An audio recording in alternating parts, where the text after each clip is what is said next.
Hi everyone, thank you for staying on and joining us to the end for the final segment of today's policy forum. My name is Yao Hui, and I'm standing in between you and home. Now, so I'm Yao Hui, I'm Assistant Professor of Economics at NTU, and also Assistant Secretary of the ESS. It's my privilege and honor to be able to moderate the Q&A segment of today's policy forum. Now, so a quick recap, of what has happened for the second half of today. A lot of things have happened. So Andre started off speaking about the importance of healthy longevity, while Kong ended off with the subjective well-being of youth. So we've talked about the entire life cycle of a household. So from young, you have these subjective expectations, and subsequently when old, we talk about the role of longevity. In between, we also have the importance of externalities, as well as the role of gender. So what we have tried to cover is to cover the entire spectrum of life cycle of individuals and households. And we can see there's one very common thread. That is that material well-being is not enough already. What matters more is the subjective well-being, the beliefs and aspirations of individuals.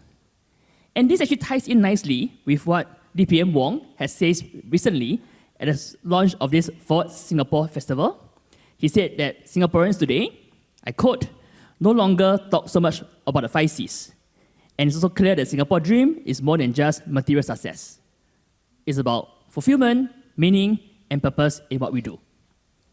So this is what DPM has mentioned, and I do believe this policy forum translate and tell us a lot of things that it's just more than just material well-being, but the beliefs and of individuals that matters in the real world. So, as we have heard from the speakers already, it's the best time for us to ask any burning questions you have. Okay, so are the mics available here? Yeah, mics are there. Very good. We have 2 mics here. Any questions, anybody? Burning questions? If there are no questions, yes, please. Yep. Thank you very much for these interesting sessions today. I have a question for Professor Meyer. Can you please tell us what your knowledge is about the consumption of drugs and medication for longevity? Thank you. Yes, sure. So we have 2 types of groups of drugs. These are repurposed drugs, and these are the new drugs, just for aging. So what is a repurposed drug? A repurposed drug is a drug which has an indication not against aging, but for example, diabetes or hypertension or hypercholesterolemia or immunosuppressive as rapamycin. So, and why do we use the drugs? So why do we trial these drugs? To also see if they have an anti-aging effect, because they're already available. And we already know the side effects in, of course, patients with diabetes or with hypertension. So, and while knowing the side effects, most of the times these drugs are also much cheaper because they're already around for 1 decade, 2 decades. Think about metformin.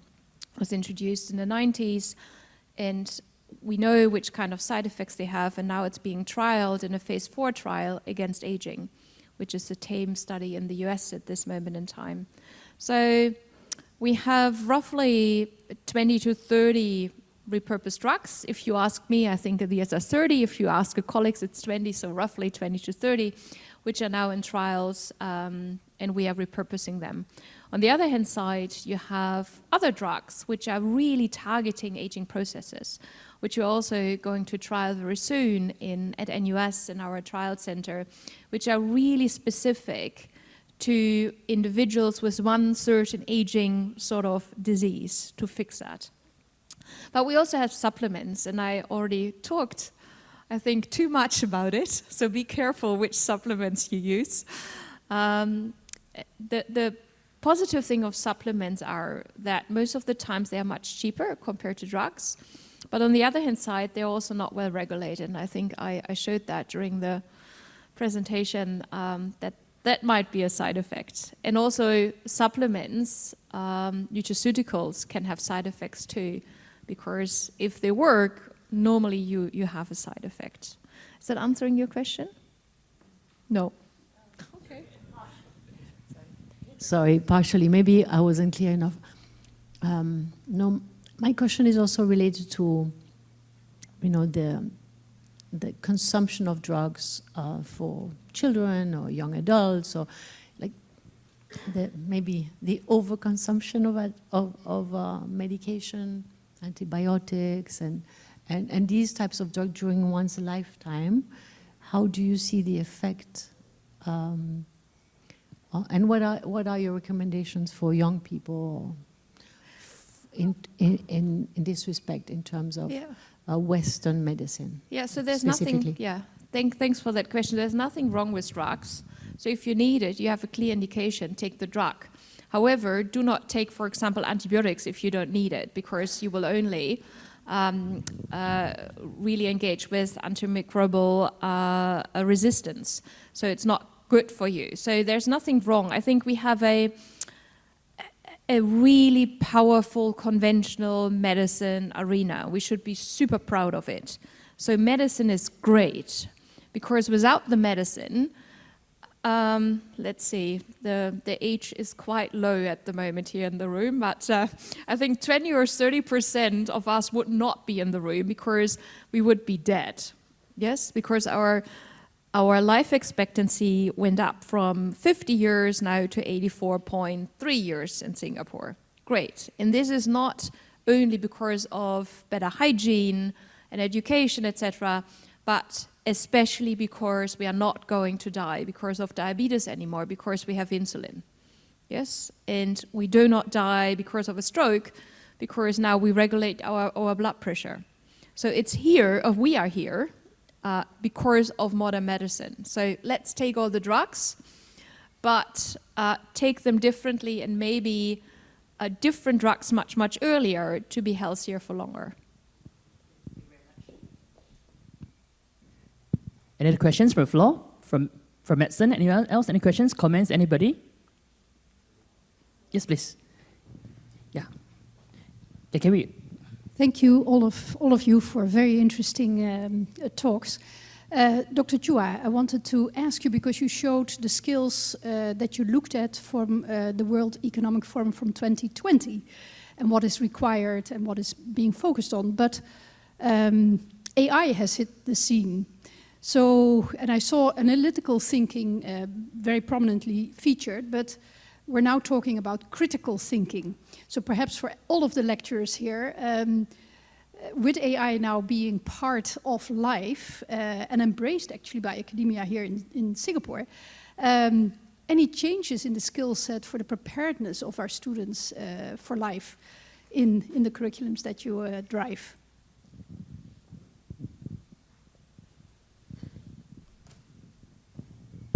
Okay, I try to answer that question. It is a challenge to myself too. I suppose the way we teach at the university or otherwise has to adapt to the use of AI, even by the student. So if we don't do it ourselves, we'll not be able to teach them, right?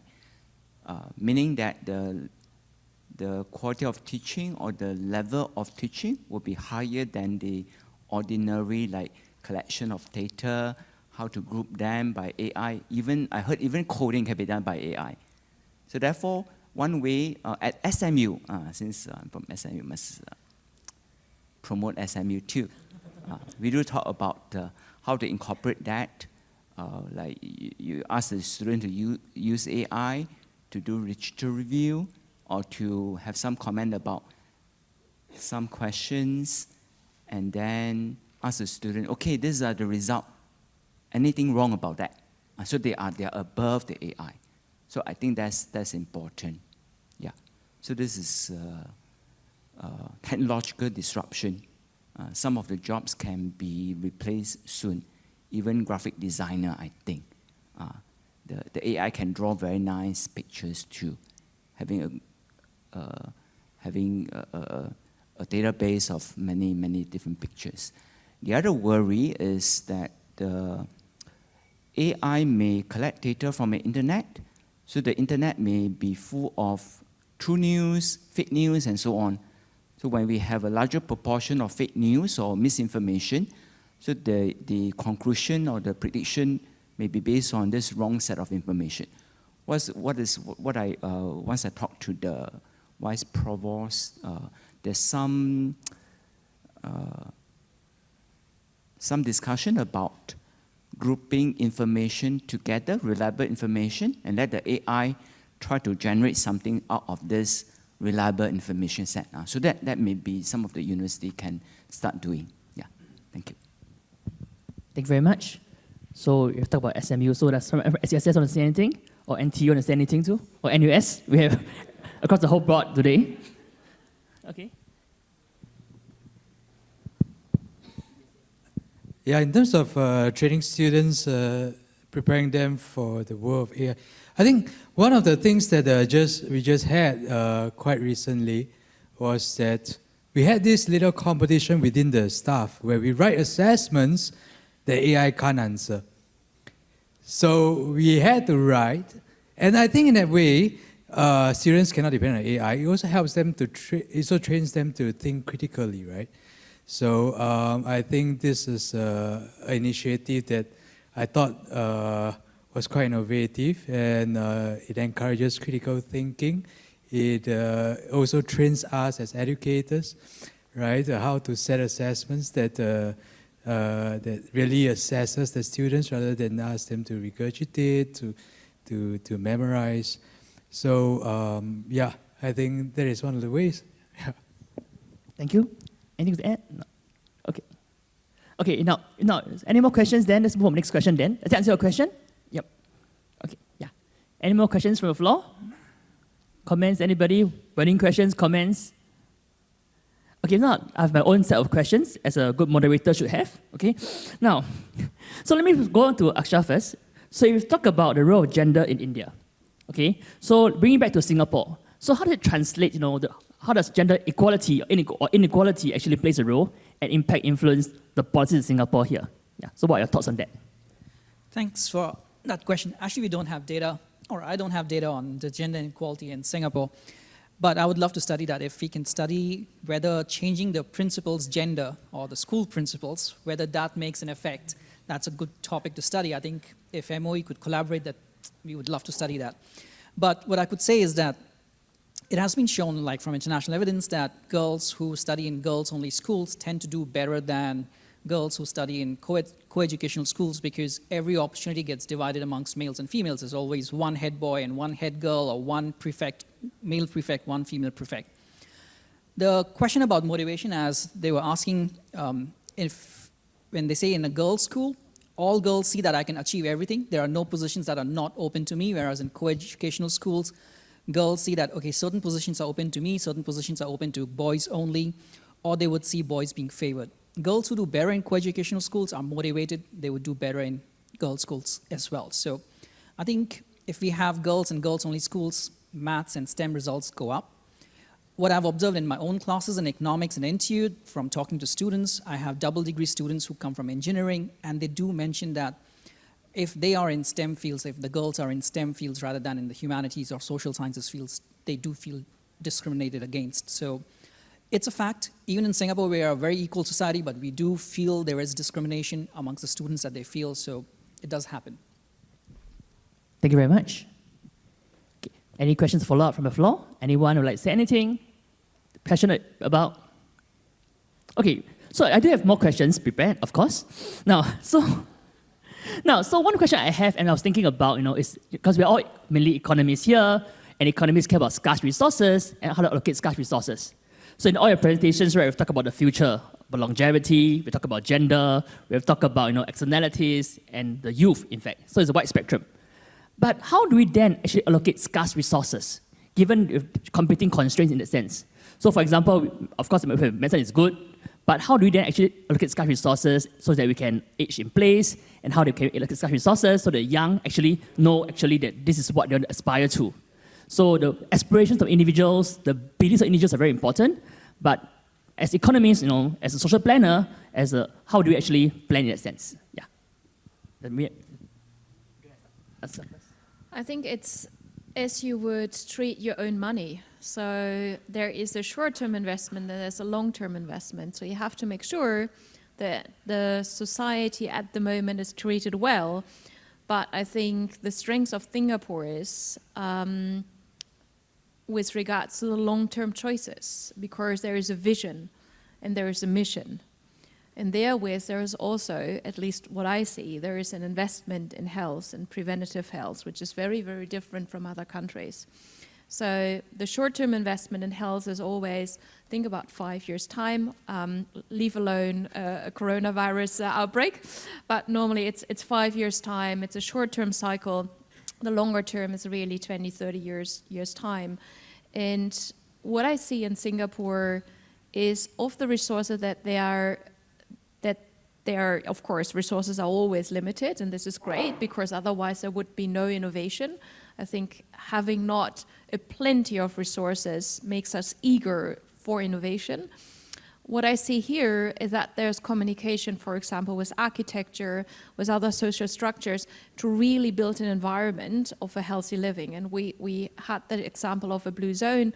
I said it's questionable if it's a blue zone, but Singapore is the only city-state or a nation who can really deliver a blue zone in a city and not in a rural environment. So I think it's a long-term vision, and it's how you interact between ministries, for example, to really build a healthy nation. And then you will have the return of investment. But that's what you calculate. I agree. I think my team goes slightly one step. I feel that we should build a motivated society. So sure, resources are scarce, but I think we have a paternalistic system where we might be looking at, are the professors going to teach everything to the students? Are we going to look up to the government for solving all the externality problems? Where is the population doing things on their own? So I think if we can, from the very basics, from the primary school itself, we can teach students to be motivated. Do not be scared of AI. Do not try to cheat using AI, but try to find answers using AI so that the professors don't have to think as to how do you not prevent them from cheating. So if we use the tools in the correct manner, then we can use the same set of resources more efficiently. I think that's where we should be going. So teach the students to be motivated, question askers, so that they can go and find out solutions to their own education, solutions to their own health problems, rather than coming from top down or coming from somebody else.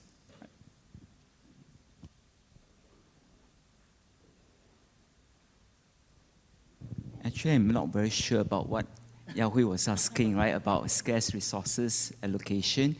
But I think... Maybe I'll ask more directly. I will have my interpretation. It's okay. fine. Okay, sure. Yeah. I think in terms of well-being and so on, you have to invest in certain assets or resources or even time for the various things that you care for, you treasure, right? So that's the well-being part. So that is dictated by perhaps preferences. So therefore, I mentioned about collective pursuit of social well-being. So the government has a role to play to help to solve any externality in well-being, so that the overall collective well-being is enhanced. Then time and energy and money are all fixed in quantity, right? So there's a constraint. So what will dictate the allocation? Basically, the preferences of different groups through a democratic process and so on, or even when people feel that, well, they have a sense of belonging in Singapore and so on, especially for family to bring up the children. So that would actually give a signal whether the government should put in more resources to enhance the formation of family happiness.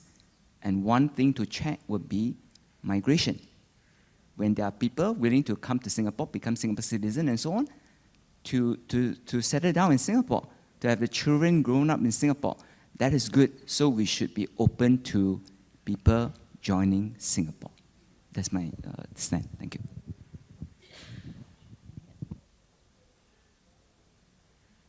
Thank you for the answers. So, any more questions from the floor that's trying to build up on these points of subjective expectations, subjective well-being of individuals? It's the best time. I think we only have like 1 or 2 more questions left before we close the session.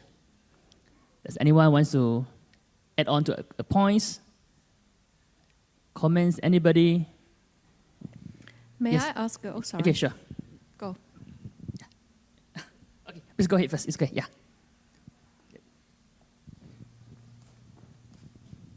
Thank you. I wanted to ask Professor Wang, you mentioned optimal inequality. What is it for you? What is a country that has an optimal level of inequality? Yeah. Thank you. I do not know how to measure optimal inequality. This is a challenge, otherwise I will get a Nobel Prize. So my suggestion is, if it's not optimal, people will start to complain, then to elect a different government and so on, pressurize certain officials, or even migrate out of the country. So therefore, whether it's optimal or not depends on the consequences. So that's one way to check. So more importantly is to see what is the implication or impact on different well-being of different groups. So when we talk about inequality, we're talking about distribution of resources, distribution or opportunity, outcome, and as well as opportunity. Yeah. Sorry, I don't have a very practical, operational answer, but just look at the implication. Yeah, thank you. I had a question for you, because I'm a little bit the outsider of the health sector here. The topic of today was, and still is, the determinant of quality of life. If I, as an epidemiologist, think about determinants of quality of life, we need lots of data. How can we work together as economists and epidemiologists and more the medical sector to actually come towards the determinants of quality of life in Singapore with real-term data, and then really make life of real-time interventions to therewith improve the quality of life, and maybe also define at a certain point what is quality of life while looking at real-time data. That would be great if that would be the outcome of this meeting. Can we share data? Can we work together? Yeah, thank you very much for this question. Okay, now, so this conference was organized by NTU and ESS with an ambition and a vision to bring everyone together, as I said, to increase the quality of life in Singapore. And we brought together speakers from health, from education, from a social from different points of view to come together. So in terms of data, we work closely with different stakeholders. Okay, so in terms of health data, for example, we do have an upcoming forum with the Ministry of Health. In fact, ESS MOH forum. For more information, we will upload the information on our website. If you are keen, please join us. Okay, whereby we're going to talk to the MOH executives to find out more information on that in terms of what kind of data you can get accordingly. So a lot of data, for example, is available. I would say it's available. But there's some so-called frictions they must solve, for example, in terms of trying to get it, for example. So that could take some time and so forth. So from ministry data is available, from private sector is also data available. So one thing over here that this forum will try to do is to bring together people in, okay, to get the data that's available so that we can actually talk to one another. Yeah. So this forum is really a starting platform for us to get to know the different stakeholders. Subsequently, we will have smaller meetings to gather together, and we definitely invite you for future events. We'll talk about health in the future as well. Yeah. So this is a platform for future meeting in a way. Yeah. Is there anything? Yeah, we'll have icons. Okay. Yeah. Ken. Yep. Whoa. Thumbs up. Okay. So the lady behind was holding on the sign and say thumbs up. All right, I think that's it for us today, I guess. Okay, thank you very much for attending this seminar. I hope you all had as much fun as us, and thank you a lot for coming. Thank you so much.